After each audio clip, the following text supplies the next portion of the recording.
Good morning, and welcome to Charlie's Corner, where I'm telling the greatest sea story ever.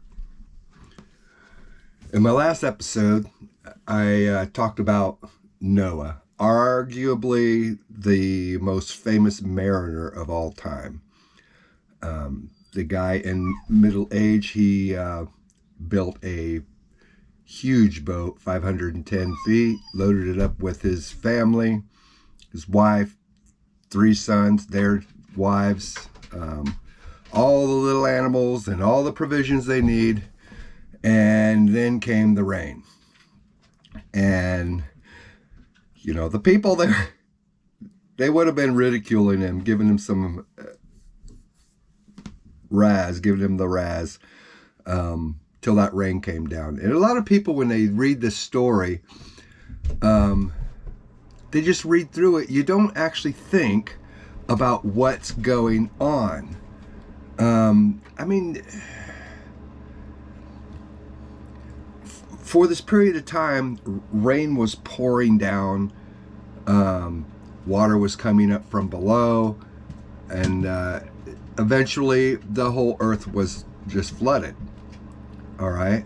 Now think about that. You're on this boat, which would seem like a little boat. When you've been to sea, you understand everything's big on the ocean. It's big. All right. And so even if you're on a bigger boat, it still feels like you're on a little dinghy. And there's no land in sight. That's it. What you're standing on, that's it. If it goes down, good luck. You know, hope you know how to swim for a long time, because the nearest land is freaking 2 miles straight down.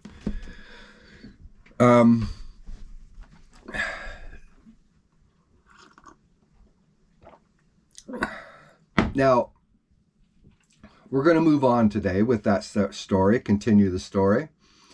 And there is a book called Labor Gabala Iren. I don't know if I said that right. The Celtic language is hard to pronounce, and I don't know how to pronounce it, but it's the Book of Invasions. It was written back in the 11th century, which would have been the 1000s, and it's purportedly the history of the Irish people. A lot of people would call it myth, and there's probably some elements of myth in it. But you got to be careful about this, okay? People also call the Bible myth, you know? What do you think?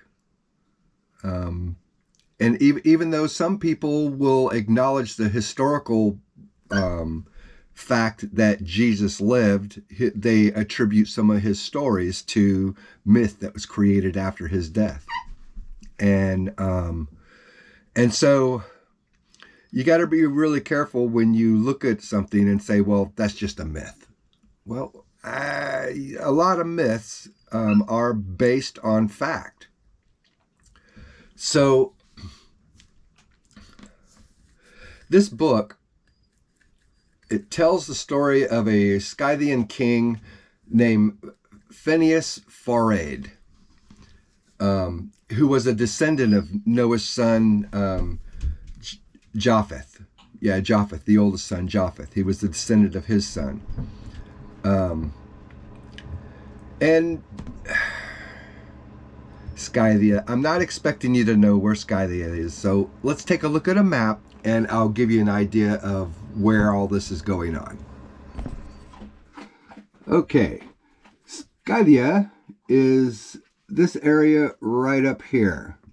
To give you an idea, Greece is over here. This area, which is at this time is Persia, this is Turkey. This is the Black Sea, the Caspian Sea.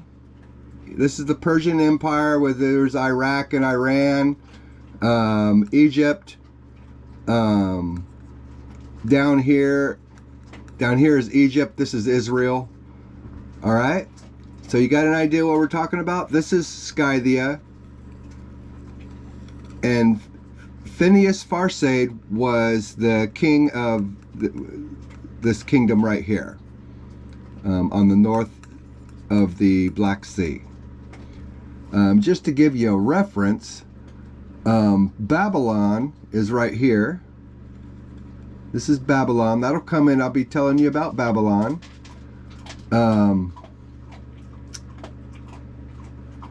And Egypt down here is in play. So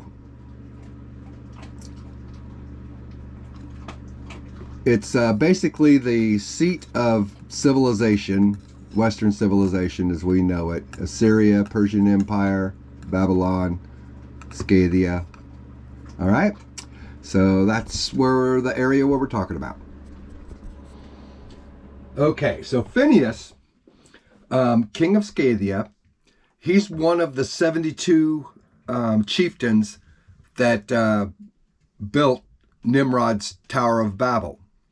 All right, which is located in the center of Babylon, in what is now Iraq. So Fenius, after God, when God confuses all the languages and everybody scatters, Fenius stays at the tower for like 10 years after it fell, and he studied all the confused languages.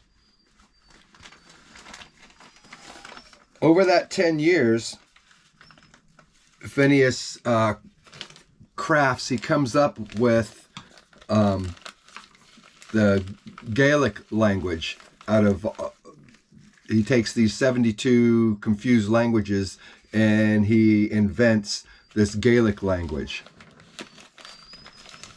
And he ends up teaching this language to his son.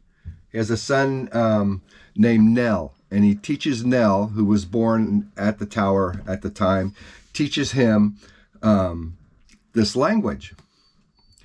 Well, his son Nell goes down to Egypt and ends up marrying Scotia, who is the daughter of the Pharaoh, what's his name? Singris, Pharaoh Singris, down in Egypt. Marries her, and they have a son, and their son is Goidel Glass. All these funny names.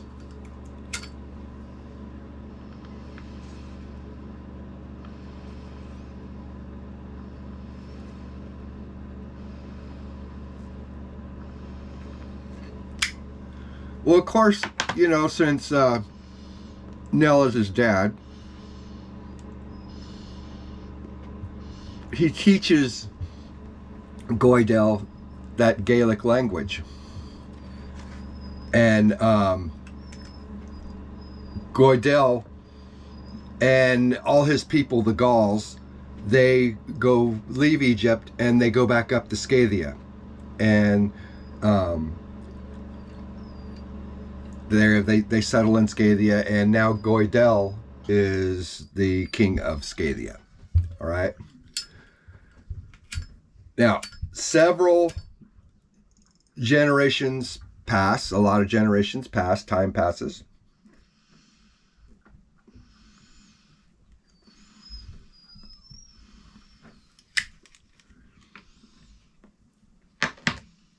And the king of Scythia now has two sons, Gollum and Lafleur. Well, there's a dispute on the succession, who's going to be king. And Gollum ends up killing Lafleur. And all the people that backed Lafleur, they're all mad about this now. And so they exile Gollum and his people from the kingdom of Scythia. So now the Gollum and the Gauls have to leave Scythia, right? And so they man up on ships. The ships at that time, they were called triremes. And they're called triremes because they had like 3 sets of oars. They're magnificent sailing vessels, about 120 feet long. Let me show you a picture. I got a picture of them. So this is a trireme. It's the ship of the time. Knocked it over. I'm trying to get this in here. There are actually 3 levels on the sides of this ship, and each one has a row of oars. This is the rudder, how they steered the ship, and on the main deck it has these 2 masts with these mainsail and what we would call a jib nowadays. And that right there there's a little battering ram on the front because they use these for warfare. This ship was about 120 feet long, and it held about 170 men total, each ship. So Gollum and the Gaelic people, they set out on those ships, the triremes, all of them, mass, huge fleet, right? They take off. They're sailing for years in the Mediterranean Sea. Now, the legend has it that they sailed all over the world. These ships were certainly capable of doing that. They could cross the Atlantic. They could go around the world. They were 120 feet long. They were seaworthy, very seaworthy vessels. I don't know. There's actually supposed to be some Celtic runes that were found. It's cryptoarchaeology. It's not really accepted in the archaeological world, but they found Celtic runes in like Connecticut or New England somewhere. So they suppose that at one time, the Celtic people had reached the east coast of America. I don't know. All I know is the legend says they sailed all over the world and for years. They finally ended up on the northern coast of Iberia, which is now Spain. And they came there by sea. They conquered Iberia. And Goidel's descendant,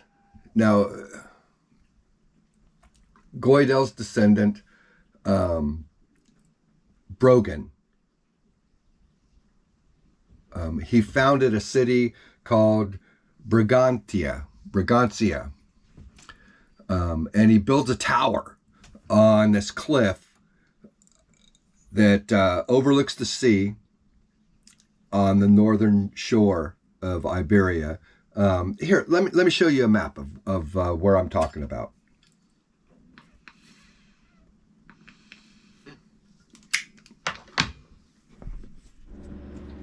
Okay, Scythia is this area right here.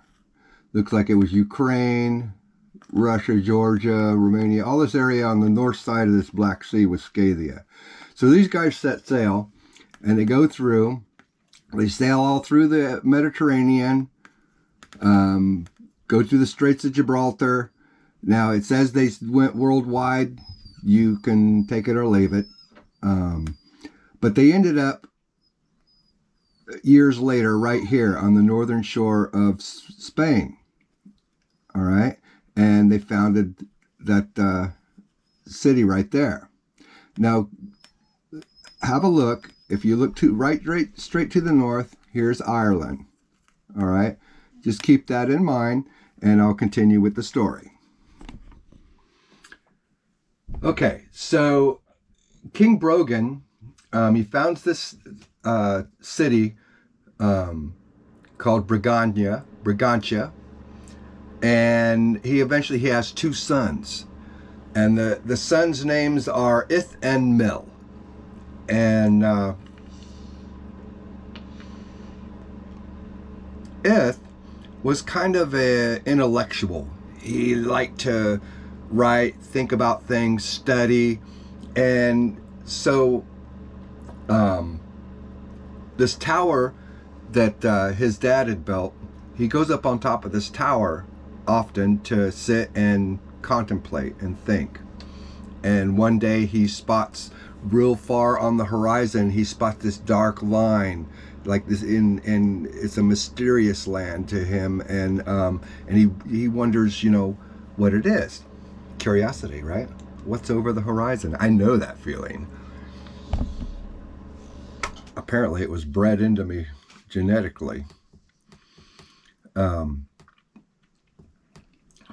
So Ith gets his ship,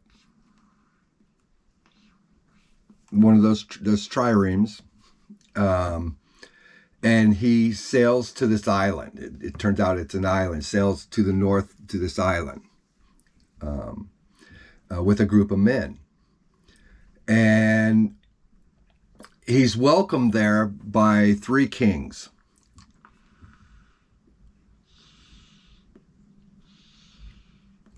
Now, these 3 kings, they're members of the Tuatha De Danann people.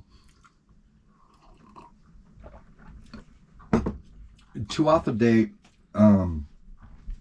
they're an interesting group. They're said to have some magical powers. They can control the weather, things like that. And so at some point in time, Ith gets killed. So, and his men, like, they freak out. They get in their ships and they return to Iberia. Now, the son of Ith's brother, remember, Ith had a brother named Mil. Okay, his son, Mil Espain, he wants to avenge his uncle's death.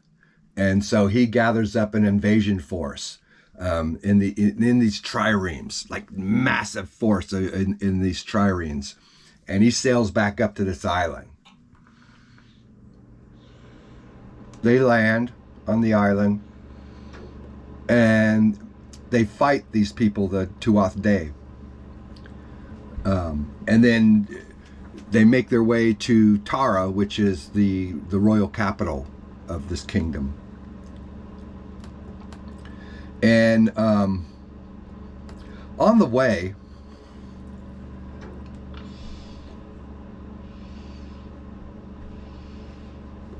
they met on 3 different mountains, 3 women. Their names were Banba, Fadla, and Aru.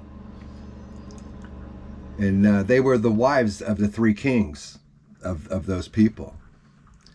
And when they met with these women, each one of these women said that if they named the land after them, that good fortune would follow them. Well, one of the Gauls, his name was Amerigan, he promises that he would do that.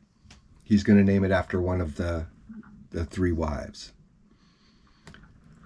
So they continue to Tara, and they meet this king, the 3 kings, I mean, who defend their claim to joint ownership of the land.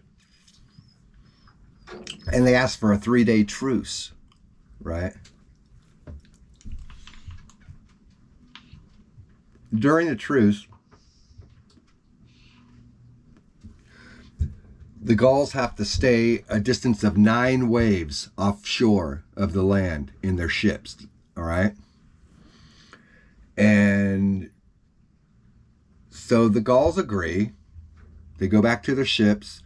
They pull their ships out 9 waves away from the shore, and they wait it out.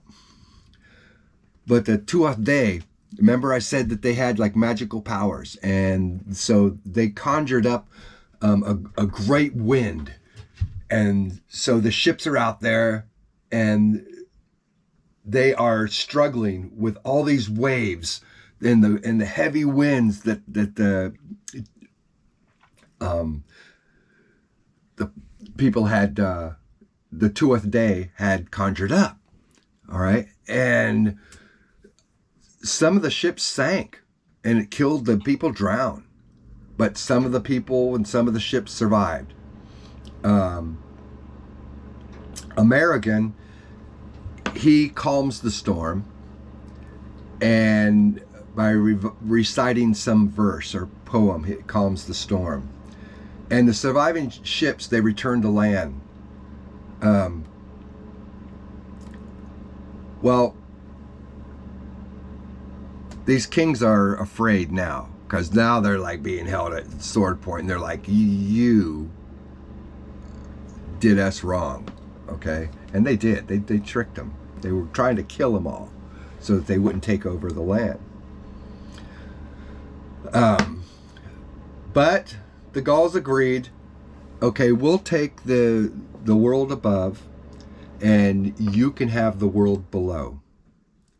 And if you go to Ireland, there's these burial mounds everywhere. You see them dotting the landscape everywhere in Ireland, these burial mounds. And it's said that this is where the Tuatha Dé went into under the ground in these mounds. And which is interesting now that I think about it, because those are burial mounds, so maybe they just killed all of them. I don't know. But the legend goes that these Tuatha Dé are actually what we now today know as fairies. The Irish have their legend of the fairies. Well, the fairies were these people, the Tuatha Dé, and now they inhabit these mounds. And so that's pretty interesting, actually, if you think about it. You know how myth rises out of fact? Well, maybe the Gauls like killed them all, buried them. Could be. I don't know. I wonder about that. Well, we're going to end it here. All right. And in my next episode, I'm going to talk about a guy named Fergus Moore. And he's up in the northern part of Ireland in a village called Antrim, and which is up by Belfast. And so the story will pick up with Fergus Moore. That's him, Fergus Moore. So I'll see you next time on Charlie's Corner. Be sure and join me, and you have a great day.